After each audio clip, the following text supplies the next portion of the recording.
My friends and I messed around with a Ouija board out in the woods. I still can't believe what I saw. As a young and dumb teenager living in a small rural town, my friends and I used to get together at the side of an old barn about half a mile into the woods. It was a spot for all the usual activities teenagers aren't supposed to do. We drank and partied and treated it like our own private hangout away from the watchful eye of our parents.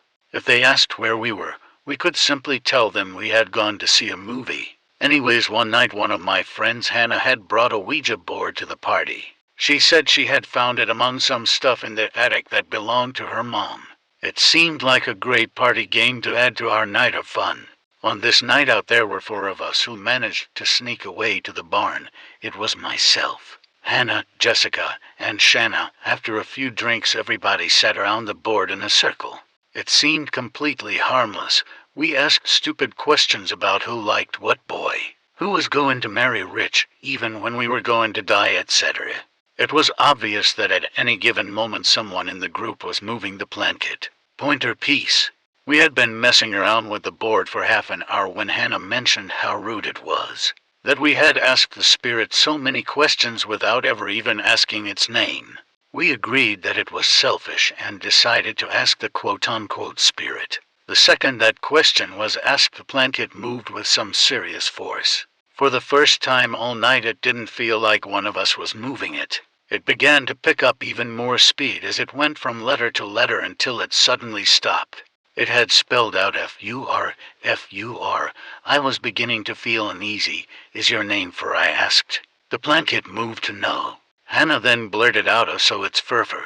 The second she said it, I swear every piece of wood in that barn creaked simultaneously. I nearly jumped out of my skin. It wasn't uncommon for the wood to creak in an old barn, but this was different. It was much louder, and I could feel vibrations, like something had shaken the entire barn.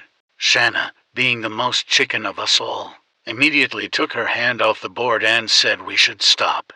I was honestly thinking the same, but after a few minutes Hannah, being either the bravest or the dumbest, settled us down and convinced us to keep going. With the exception of Shanna, who refused to continue, we carried on. We asked if it was a girl or a boy. The blanket just moved to no. "What do you mean no?" I asked. We waited for a response, but the blanket stood perfectly still.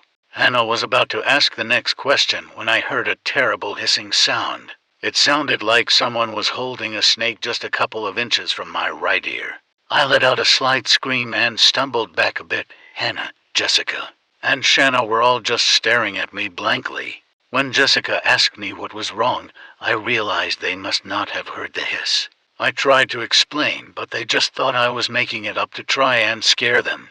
After a minute or two of back and forth on the subject, Jessica suddenly shouted, "Oh my God, what's on your ear?" I reached up to touch my right ear and realized I was bleeding.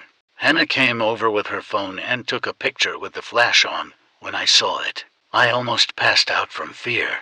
There was a distinct set of teeth marks on my neck just behind my ear. I had been bitten so hard that I was bleeding.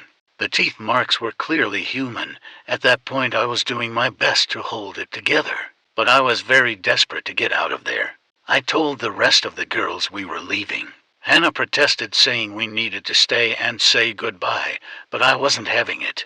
I told her she could say goodbye at home and grabbed the board. I opened the barn door and headed out with the rest of the girls right behind me. We hadn't gotten more than 20 feet from the barn when the barn roared to life again with the strange creaking. We turned around and stared at the barn, all too scared to speak or even breathe. The noise stopped, but a strange tapping sound started up in its place. Then up near the top of the door I saw it. 3 long fingers were sticking through the crack in the door, rapping against it. We all started screaming and took off through the woods back towards Hannah's house. Nobody stopped running for even a second until we were at her door. Somewhere in all the screaming and running I dropped the board, but I didn't care. When everyone was inside, we all confirmed that we had seen that exact same thing, 3 long, horribly disfigured fingers tapping against the barn door. That, coupled with the bite mark on my neck, was more than enough to keep me from ever messing with a Ouija board again. I've never been back to the barn, and for all I know that board is still sitting out there somewhere.